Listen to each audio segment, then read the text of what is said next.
Hello viewers, আশা করি আপনারা সবাই ভালো আছেন। আজকে আপনাদের দেখাবো দেশি হাঁসের মাংসের রেসিপি। হাঁসটা কেটে নেওয়ার পরে এটাকে সুন্দরভাবে আগুনে একটু পুড়িয়ে নেব, সেঁক দিয়ে নেব, যাতে করে এর গায়ের ছোট ছোট লোমগুলো না থাকে।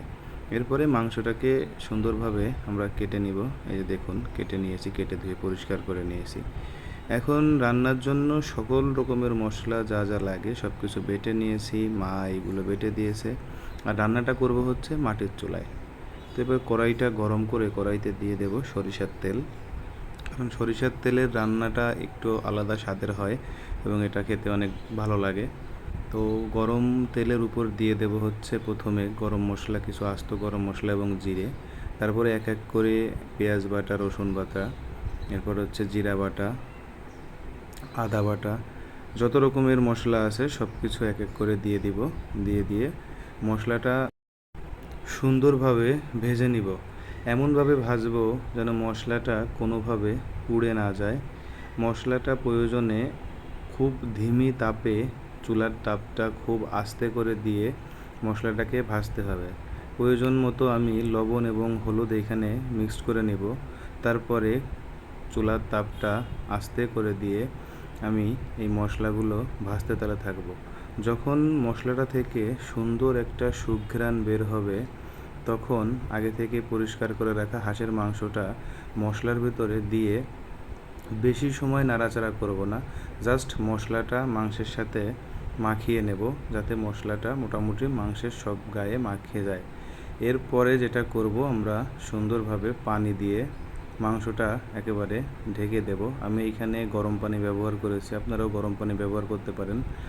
গরম পানি দিয়ে দিব এমনভাবে যেন মাংসটার গায়ে গায়ে পানিটা থাকে। এরপরে ঢেকে দেব কিছু সময়ের জন্য। 15-20 মিনিট পরে দেখবেন যে মাংসের ঝোলটা কমে আসছে এবং মাংসটা গলে গেছে খানিকটা।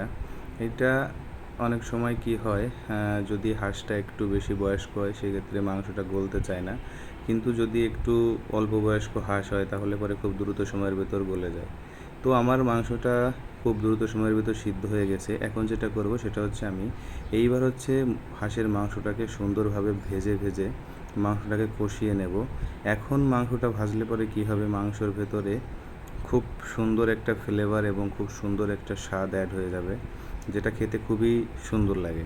তো হাঁসের মাংস মূলত শক্ত হওয়ার কারণে প্রথমে হচ্ছে মশলা কষানোর পরে মাংসে দিয়ে দেওয়ার পরে হচ্ছে পানি দিয়ে মাংসটাকে সিদ্ধ করে নিতে হয়। এভাবে সিদ্ধ করে নিলে পরে তারপরে মাংসটা কষিয়ে নিলে পরে খুব সুন্দর একটা স্বাদ হয়। আমি মাংসটা কষিয়ে নেওয়ার পরে আমার ঝোলটা একটু কম হয়ে গিয়েছিল, আমি আবারও একটু পানি অ্যাড করেছি এতে। পানি অ্যাড করে দেওয়ার পরে দেখুন রান্নার কালারটা এবং মাংসের ঝোলের পরিমাণটা খুবই পারফেক্ট আছে। এখন যেটা করতে হবে, রান্না শেষ হয়ে যাওয়ার মুহূর্ত এখন সবচেয়ে প্রয়োজনীয় জিনিস হচ্ছে গরম মশলা। এই রান্নার ভিতরে একটু গরম মশলা বেটে মিশিয়ে দিলে পরে রান্নার স্বাদটা অতুলনীয় হয়। এখন দেখুন আমার রান্নার কালারটা, এবং এটা খাওয়ার জন্য পুরো